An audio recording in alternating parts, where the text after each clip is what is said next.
Today I am back with the Honda Melody restoration because it's been a few weeks since I last did anything with this bike, and in the last video you saw me get it stripped down, rubbed back and get the primer on all of the rusty metal parts. And today I am on a mission to get all of these parts that I've got in primer painted and maybe even some of them reassembled so that we can get this restoration moving on. Now, if you're a regular of this channel, you will know what the Melody restoration is for, but if you're new to the channel, then let me explain. I am attempting to trade my way up, swapping bike for bike until I get to a Harley Davidson worth more than £10,000. And this Honda Melody is the second bike in my trade-up series. I started this series with a 50cc kids mini chopper, which you can see here, and I traded that for this Honda Melody. Now, when I got the Honda Melody, it didn't look how it does now. It was a complete bike, but if you watch the last video, you'll see everything that I've done on this Melody so far. So with the introductions out the way, let's start some sanding and let's get painting, and let's start with the frame.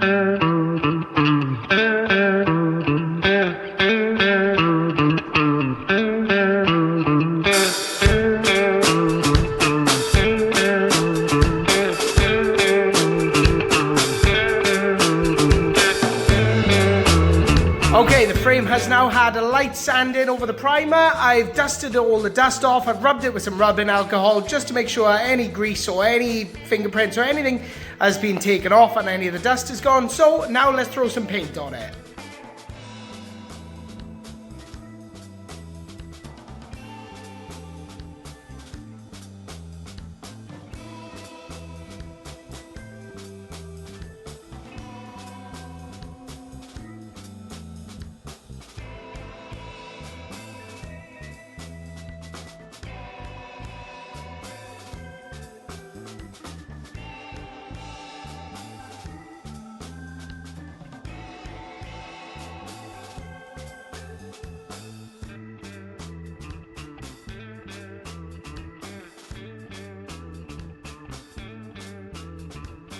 Okay, bit of a fast forward. I skipped most of the prep work in the videos because you saw me do loads of that last week, and obviously I just want to get on with painting these so that I can get it reassembled. Now, they are all hanging to dry in various places around the unit. What I didn't realize was that I need to wait 24 hours before I can put lacquer on them, and then 24 hours again before the lacquer has set and hardened and everything. So reassembly is going to be a bit later on.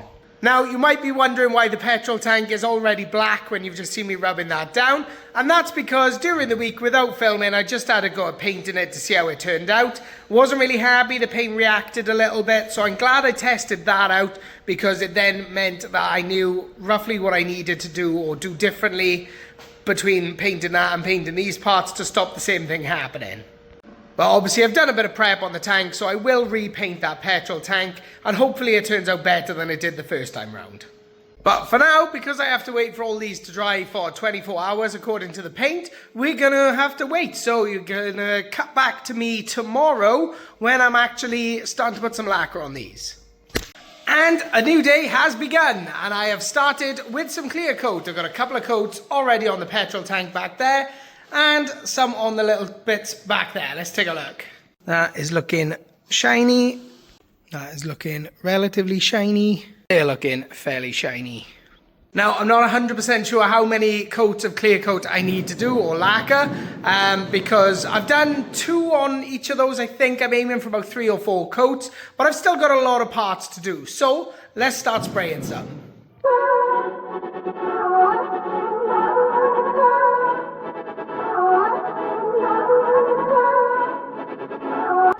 Okay, so things are all in lacquer and at various stages of drying around the unit. I've come outside to get some fresh air because I cannot breathe in there. I set up a few more things to hang things everywhere just so I could get the job done. And now I got things drying everywhere and lots of spray in the air. Now, I didn't do a lot of filming with the lacquer because although you can see what I'm doing, you can't really see the lacquer going on. So I filmed a couple of bits and then I just did the rest without filming it. So once those are dry, we can start thinking about reassembling at least the frame and the metal-y parts of the bike. Now please remember, I have never done this before. This is my first ever restoration. I have never rubbed anything back. When I rubbed those back to prime rum, that was the first time I have ever done it. So spray painting or painting anything is all new to me. So I already know it's not gonna be perfect. At the end of the day, there's watching videos on doing it and then there's actually doing it. So my techniques on everything are not perfect and there's probably gonna be some flaws in the finished result, but it is gonna be a million times better than when I started. So back inside because I can breathe again in here, and I have put the engine on the bench because what I need to do is, while things are hanging to dry like that wheel over there, I need to start getting this engine ready. We know it runs, so I don't need to completely blow this engine apart, but it does need a good cleanup because it is a bit of a mess. That definitely needs to come off and be rubbed back and painted. These definitely need rubbing back and painting. This needs back to blacking, and that carb needs to come off and it needs a good clean out. And while we're here, I thought I may as well have a look at the cables, because obviously the throttle wasn't working. Now, this cable, if you pull it, the mechanism moves. We know there's no problem with that cable. However, the carb cable is pretty solid. I've tried all sorts to try and pull that, but the carb only moves if I pull the outside of the casing directly above the carb. That will cause the slide to move. If I pull it from any other angle, which this cable should slide and pull the carb, it does not. So probably going to need to replace that cable, or when I take the carb off, I may be able to see if I can pull the cable free, but it's probably pretty rusty on the inside. So carb off first, I need to disconnect these 3 hoses. So 1, 2 and 3, and they go straight to there, into this thingy, and into there.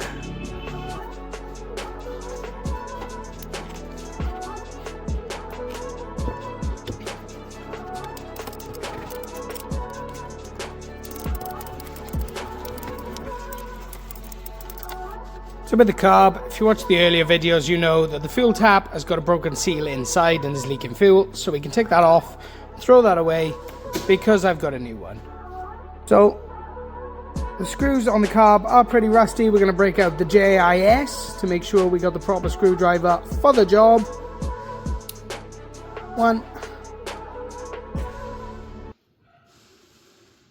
2. No, it's just 2. Okay, so first look inside the carb bowl, and no wonder it was cutting out. That is so bad. Spray some carb cleaner in there and let that sit.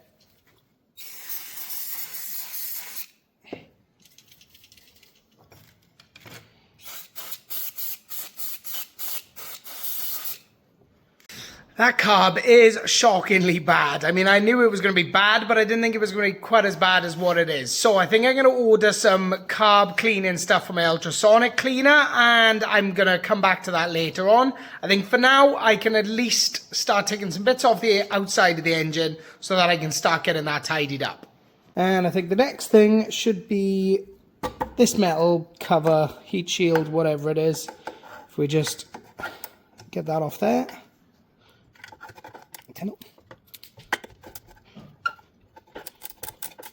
Nope, miss 9.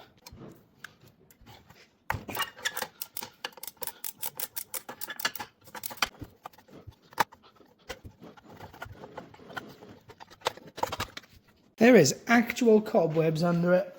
I really hope there's not a spider.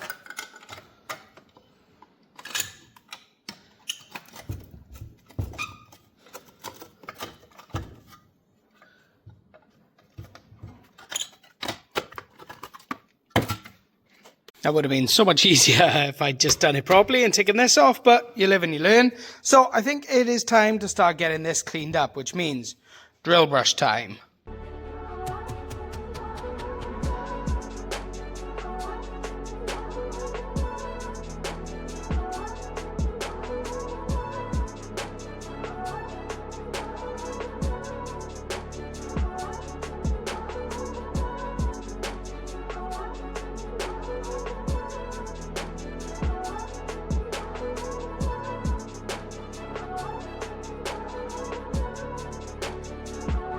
So engine cleaning is coming along. We're probably about a third of the way there. I need to order some more Dremel bits and some more wire wheels and things like that, and obviously the ultrasonic carb cleaner. So that's the end of another day. We will cut back in a minute when I have those things and I'm not so tired that I need to go to bed.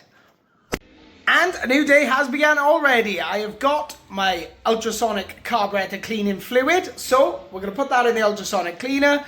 We're going to get the carb in there and I'm going to see how clean I can get that. I am armed with some new Dremel bits and a couple of other bits to hopefully speed up this engine cleaning and clean some of the other bits. So let's get on with something.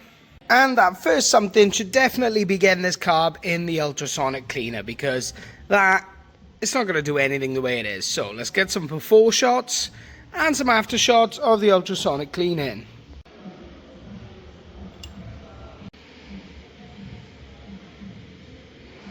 So while that buzzes away out there, it's time to clean off this metal heat shield. And once that's clean, I can paint it and with some heat-proof paint, and it'll make the engine look a lot tidier.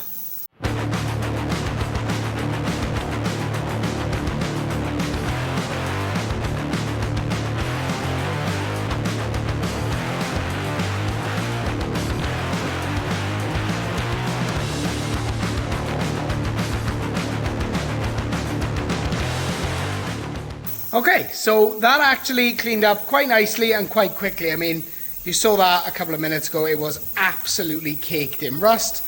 I mean, there are still a few spots, a bit hard to reach, but those flap discs that go on a drill are an absolute game changer. If I'd had them when I was doing the rest of the prep, that wouldn't have taken so long. But I'm going to put a bit of rust converter on lots of different bits of this, and then obviously it's going to get some heat-proof paint. So we'll move on to the next thing.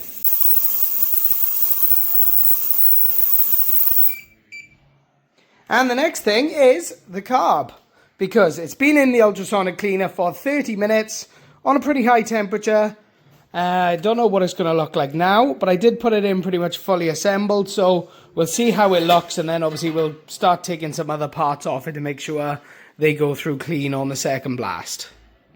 Okay, so after pulling them out of the ultrasonic cleaner and giving them a flush with some cold water, as the instructions on the cleaner stuff says, they're looking a lot better. There's still possibly a bit of residue or something in the bottom of that, and some in there. So we'll probably give it another couple of goes through the ultrasonic cleaner.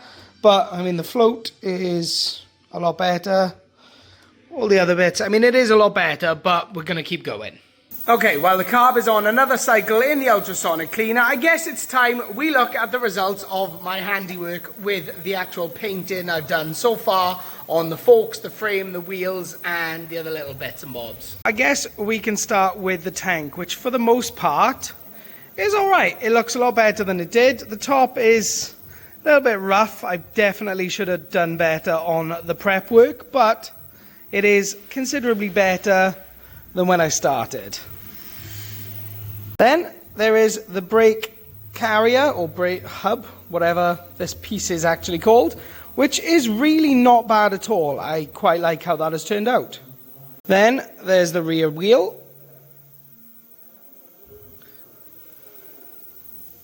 Still very rough on the inside there, but you won't see that. Then there is the front wheel, which I am super happy with. Both sides of that are pretty good. Pieces at the bottom of the forks.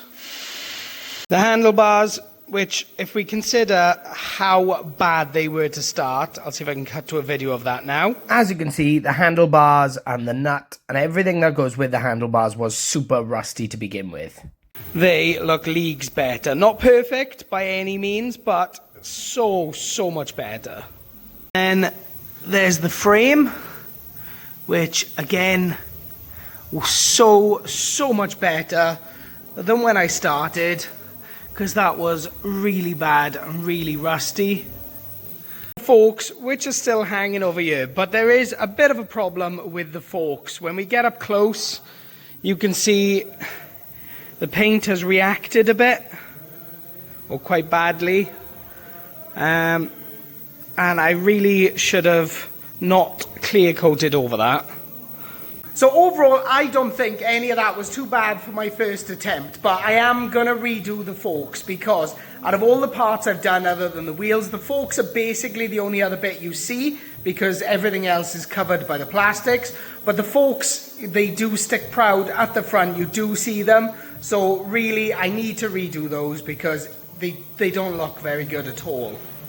I mean, you can see that, it does look, it won't really focus, but you can see all the paint reaction, and then I should have gone back to primer, rubbed it all back, and then clear coated it, but I just didn't. I thought maybe it'll turn out okay, and it didn't. So, lesson learned, I'm going to redo that one. Now, there are other bits here or there that if you get close up and inspect it, you can see it's an amateur job, but like I've said 100 times at this point, this is my first ever attempt. And overall, I think I've done okay for a first ever attempt. It's not perfect, it's not going to win any awards, but you're not going to see most of it, and it is miles better than how it was before I started.